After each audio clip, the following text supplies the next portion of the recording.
You have a to-do list a mile long.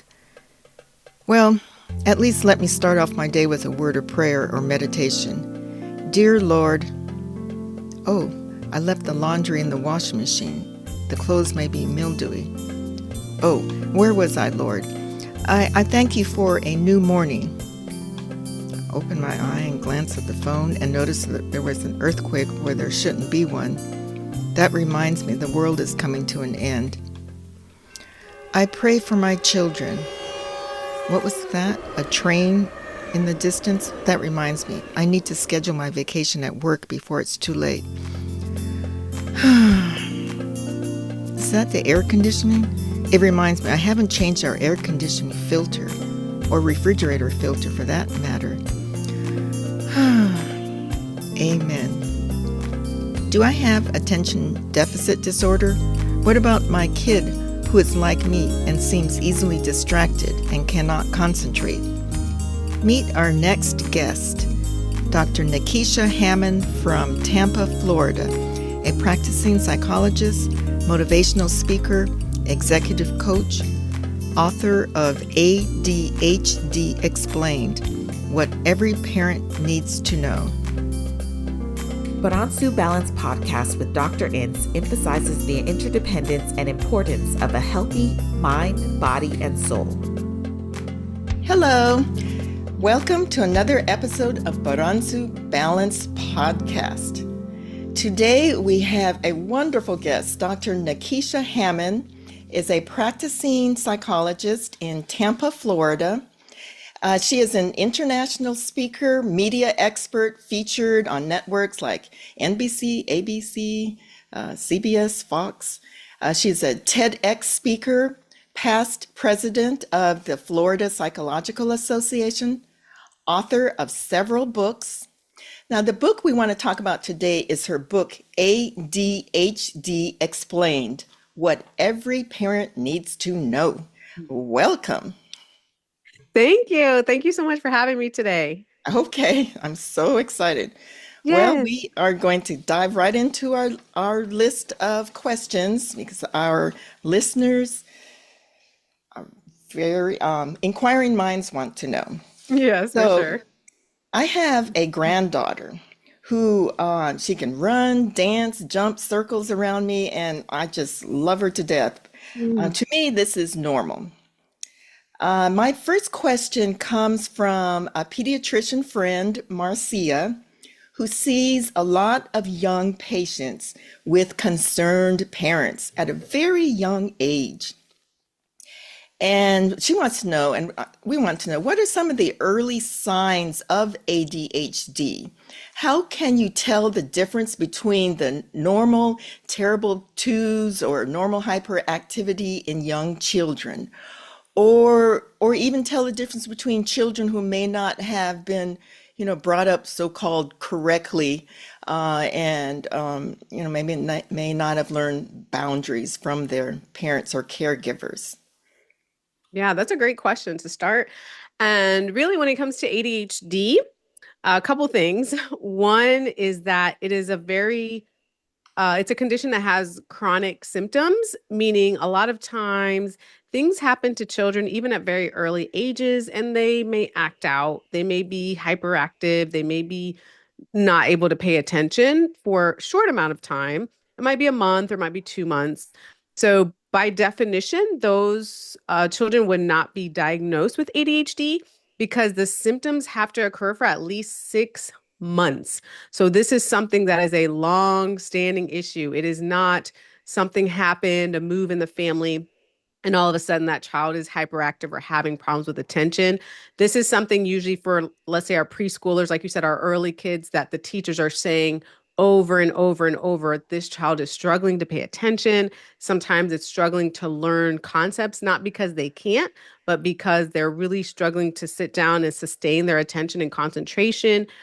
For some kids with ADHD, they also have a hyperactivity component. So that's comes in a lot of different forms too, but sometimes being impulsive and hurrying and finishing tasks at school without reading instructions, or without understanding what they're doing, racing through assignments, same thing at home, just sort of racing through things, being very impulsive, doing things without getting all of the instructions at home as well. And of course, some of the stereotypical things for ADHD, which is not for every child, but is that getting out of your seat, maybe moving on the classroom, like you said, a lot of movement. However, it's also really important to understand that all of those symptoms and red flags can be a sign of something else too, which is why it's important to reach out to a mental health professional and also a physician to get all of the symptoms sort of sorted out to see what's really going on. Okay, so it seems like it's not something that could be, diagnosed on the spot with a few minute history from the parent, and that to me, at age 3, it, I don't believe a 3-year-old would be expected to sit for prolonged periods in a classroom setting. Yeah, and it really depends. So at 3, for example, they have like carpet time. Like they're not really in desks yet, but it might be like, okay, are you able to sit around the carpet and listen to story time and things like that? And it's really hard because there's a lot of different factors when it comes to attention and concentration. I've met many kids that have struggled with some sort of trauma going on with their life, which affects their ability to sit still and understand what's going on around them. And it's not necessarily ADHD, or it could be ADHD very early on. But again, to your point, it it varies so much with different schools, with different expectations of teachers, with different expectations of parents, and understanding what really is the norm. When we look at data on the mental health side, as you mentioned before, a practicing psychologist and doing these sort of ADHD evaluations, there's a lot of parts that we have to consider. So it's not only the attention and concentration, but it's what is your ability to learn level, what is your social skills, what are your emotional factors. Like there's a lot of different parts to this, and really looking at the whole child to understand what is going on with them and how best to help them. Okay, it sounds like it involves a Yes. comprehensive evaluation. Yes. Yes. Okay, so we have a question from Latoya, a young mother from Houston, who says, asked, what contributes to ADHD? Many young mothers have young children and Yeah. seem to be even a little bit more anxious than I was at their age, because I didn't do a lot of reading back then, even though I'm a physician. I knew some of the major milestones that people had to reach, but Mhm. so what are some genetic factors, Yeah. diet, lifestyle? Yes, all three. Is it the Um, too much of the iPad, and are boys affected more than girls? yeah. That's a Yeah, lot great there. question. So there's a lot of different factors actually that can affect someone having ADHD. Like just like you said, there's a lot of genetics that they found to play. So sometimes I've met some kids who are diagnosed with ADHD and also their parent had it, or their grandparent had it, or someone else, maybe their sibling, someone else in the family also has that same condition. There's also been some links with pregnancy and just exposures to different toxins that possibly could be causing ADHD as well. I don't, when you say lifestyle, yes, you're correct, but I don't want parents to blame themselves hearing this and think that they are causing their child's ADHD. However, for children who have ADHD, there are certain things, different ways to structure the household setting, if you will, that can worsen the symptoms of ADHD or help to improve them. So it's not a cause for ADHD, but again, for example, if the house is very disorganized, there's not a lot of rules, the expectations are not realistic for this child with ADHD, it can absolutely cause a higher level of stress for this child, a higher level of anxiety, making the symptoms worse instead of making them better. So there's a lot of, and those are just a couple, but there's a lot of different factors involved with ADHD. Okay, so what about diet? Now we hear a lot about sugar, or and then to me, lifestyle also is like you said, how much chaos is in the home. Yeah. Yeah. And so for diet, what's interesting, and I'll just give some anecdotal evidence of families I've talked to. I've talked to many. There have been some families I've spoken to that said they've changed their child's diet or added in certain supplements that has been helpful to that child. I wouldn't say per se there's a cure for ADHD, but with the support of your physician, for example, and checking in with them or checking in with whomever it is, a holistic physician or whomever it is, to say, hey, here's some things that I'm interested in trying. Um, if it's something that's going to be beneficial to your child and you see positive results, I think that's great. Although it really varies so much because the next child could try the same exact thing and not have any positive effects. So it really varies per child. And then, like you said, with yes, exactly with lifestyle, I used to work in the school system a while back when I was doing my residency, and I saw a lot of different schools and the ways that even different schools and different classrooms looked. And those type of factors really also contribute to whether or not this child can be successful in a classroom, for example. So if they're getting certain modifications or accommodations, they're called for extra time on task, maybe sitting closer to the teacher and other things that can actually be helpful for them. No, it's not curing their ADHD, but it allows them to thrive, which they should have that opportunity to. So it's and the same thing in the home setting. It's really making the adjustments necessary to make sure this child is successful. Okay. So that kind of goes to what my next question is about. And is that, Dr. Hammond, can you just walk me through one success story? Let's give an example, a hypothetical example of Mary. She's 10 years old. She gets into trouble at home and school. She cannot seem to follow instructions. Her head always seems to be in the clouds. She is not a quote bad end quote kid and genuinely seems to want to please her parents and teachers. She is forgetful, talks out of turn, and is easily distracted. Her sister got straight A's and she seems to get B's and C's. It's almost step-by-step guide that your book has for parents that are at loss of what to do to help their child. Yeah. And unfortunately it's hard sometimes. It's hard to take the first step sometimes as a parent. So if you're a parent listening to this and you're like, I'm not sure if my child has ADHD, um, because sometimes there's a stigma with labels and that sort of thing. I understand that it can be hard to take that first step, but that first step meaning reaching out to a physician and reaching out to a mental health professional, let's say, and getting that evaluation done to see, is this ADHD or something else, is, sort of the first couple steps. And then what I found, a lot of times, actually more than once, is a lot of children I've tested of the children who did have ADHD, and of the schools who were supportive of understanding this child has ADHD, let's put what's called an IEP, individualized education plan, or 504 plan, just depending on their needs in the school setting in place. And especially one of the accommodations that I've heard so many positive stories of is the extra time on tests and quizzes and assignments.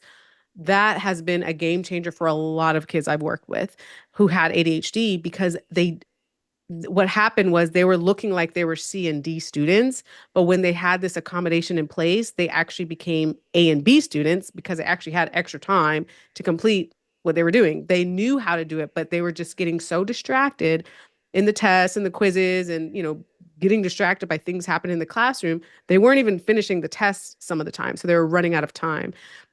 But when that extra time was put into place and also their assignments at home, literally their grades started improving, and so did their behavior because they weren't feeling less than, because they weren't getting to show what they were able to do in the classroom setting. So that's just one example, but I've seen that many times actually.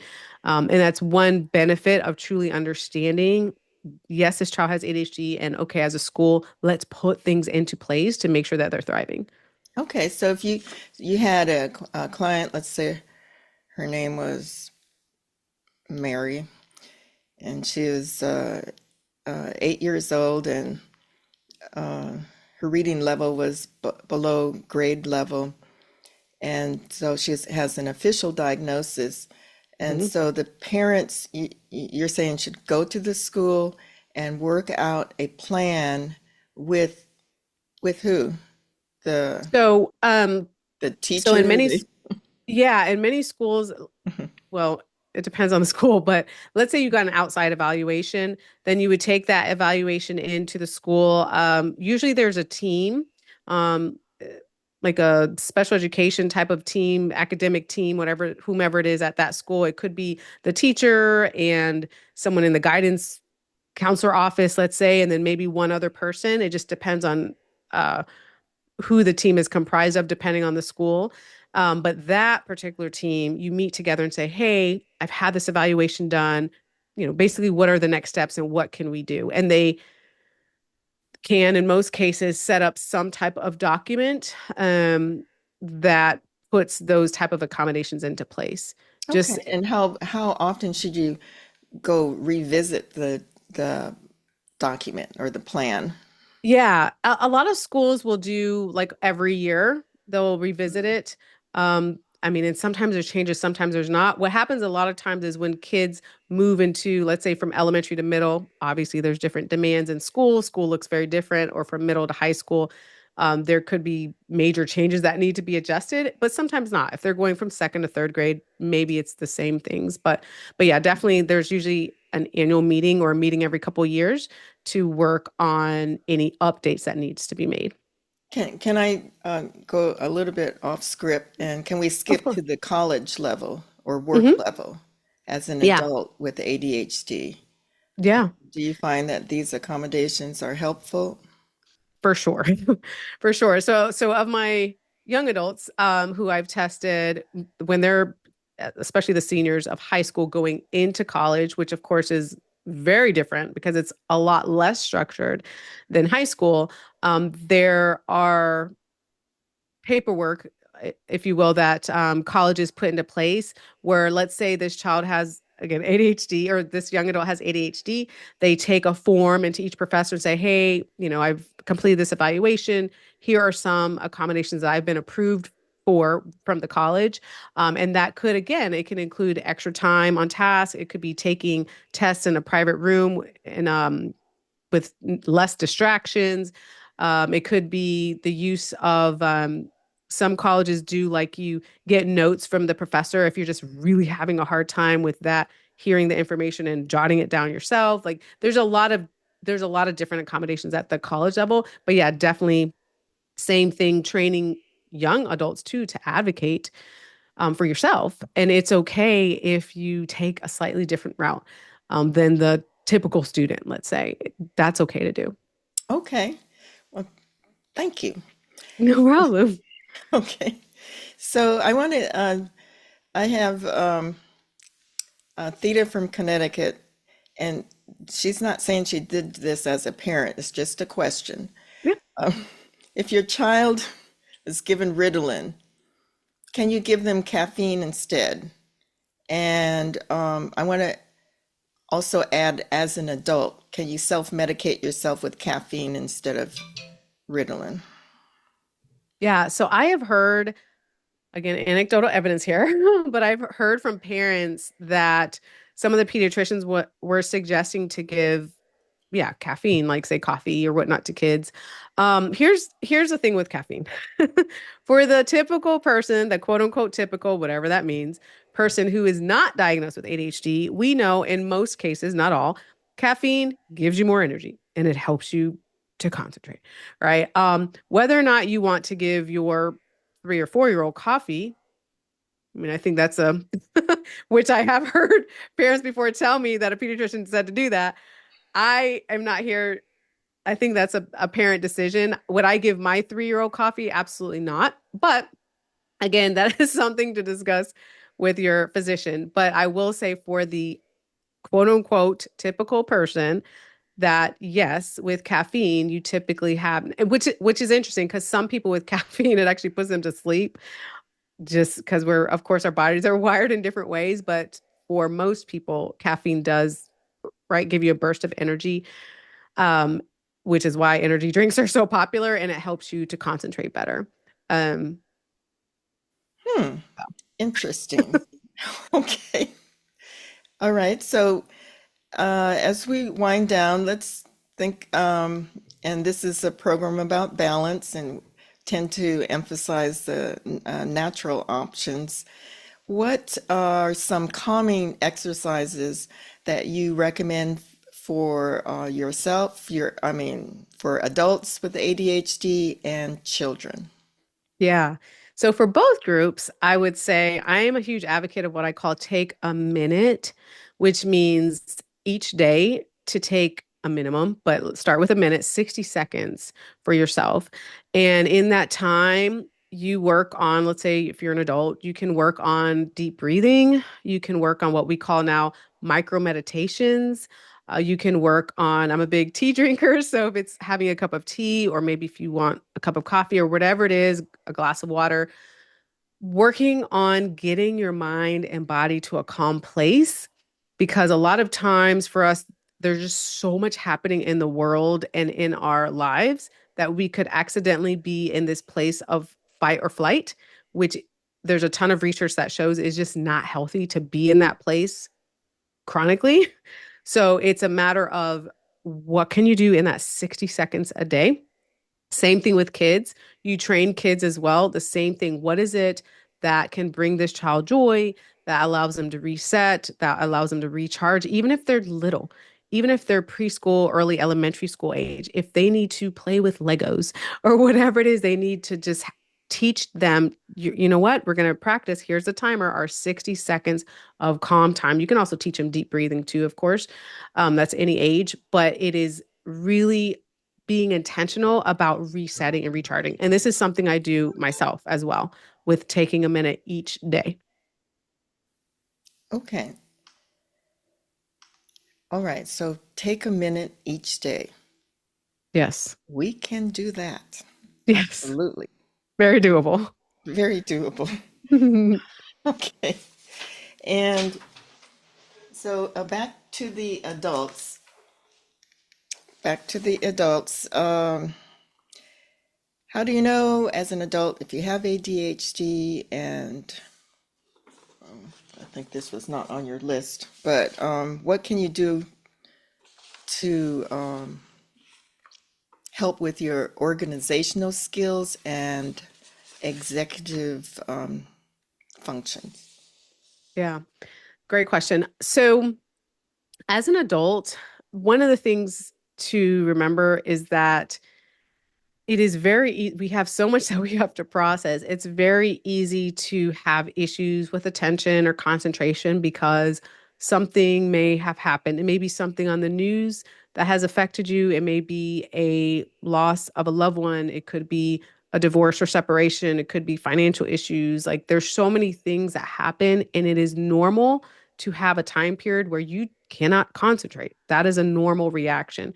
When it comes to ADHD, though, especially for adults, and you really look back to your childhood years before, say, you know, young child years, and you say, man, I've seen this chronic pattern of I had issues in school when I was younger. I've always had issues with attention, concentration, and it's continuing to affect me now. Um, that could be a sign of ADHD versus, again, this like 1 to 2 month period where you're just having problems concentrating. We all can have problems concentrating when we're dealing with something. So I want to distinguish the two. But again, it's really important, even as an adult, to get that evaluation done to see, is it ADHD or is it something that looks like ADHD? Because depression, the symptoms of depression also look like ADHD. The symptoms of anxiety also look like ADHD. And just for fun, there's a lot of physical health conditions that can also mimic ADHD as well. So going to your physician, getting the proper blood work. If you have issues saying, hey, doctor, I'm having some issues concentrating, they know the specific blood work and whatnot and things that look like ADHD to check for that. And then also a psychologist or a neuropsychologist that can really look at, is this ADHD, depression, anxiety, bipolar disorder, like looking at everything. Is this ADHD or something else or a combination? Okay, so a comprehensive evaluation. Yes. Appreciate Yes. that. So I want to end with asking a little bit about your background, Nekeshia. How do you find balance in your life? I understand you wrote an ebook entitled Finding Balance in a Stressful World, a short guide for today's busy mom. I love that. And Yes. so the quote that I want to quote from your book, it says, "First, you must accept that stress cannot be avoided." Yes. Yes. Unfortunately, there is nothing we can do to prevent problems in our life. We can only work on how do we react to them. So for me, how I maintain balance in a very crazy, busy, hectic schedule, and being a wife and being a mom and community leader and having a private practice and doing all the things that I do, is that I really work on having some reflection time and checking in with myself, which is something I preach often to others. Make sure you're checking in with yourself, and also finding those take a minute times. For me, it's working out, which takes more than a minute, of course, but it's working out, it's taking the minute, it's connecting with nature, having gratitude practices, devotionals, prayer, a combination of those things, and being very mindful of my mental health, which a lot of us unintentionally kind of gloss over ourselves and our well-being. But when you're more intentional, you make yourself your number one priority and you are focusing on you, then you can work on growing as a person. And then you're better for yourself and for people around you. Okay. So really appreciate that. Yeah. So any last thoughts? While you're thinking about that, one more quote from that book. It says, "You can choose to look at everything that happens as an opportunity to learn and grow." Yes. I like that too. Yes. It's really about having a mindset shift. And I know because I've heard thousands of stories from people. I know it's not the easiest thing to do, but I do want to remind people listening to this that it's really important to put things into perspective. Uh, it's really important to take that mental shift and when you really stop and think and put your life in perspective and work from a place of gratitude, even during the dark times, that can help you to get through. Okay. Well, I appreciate it. And how can our listeners contact you if they want to? It's Yeah, easy. You can follow me on social. It's Dr. Nekeshia Hammond, DrNekeshia Hammond, or my website, Dr. Nekeshia Hammond. okay. Well, thank you so much. Until we meet again. Thank you. In summary, I have 3 takeaways. Number 1, a diagnosis of ADHD takes time and requires a comprehensive evaluation by health care providers. Girls more often present with inattention, not necessarily hyperactivity. Number 2, persons with ADHD can thrive and live fulfilled lives with appropriate treatment, counseling, and medication if needed. Special accommodations at home, school, and work. Number 3, take a minute or more calming exercises. For children, taking care of kids who do not seem to pay attention to what you say can be frustrating. Educate yourself about ADHD. Take a minute. Take a deep breath. God bless you. Remember, this podcast is for educational purposes only and should not substitute for advice from your medical and mental health care provider. This is Dr. Christine Ince, wishing you a balanced mind, body, and soul.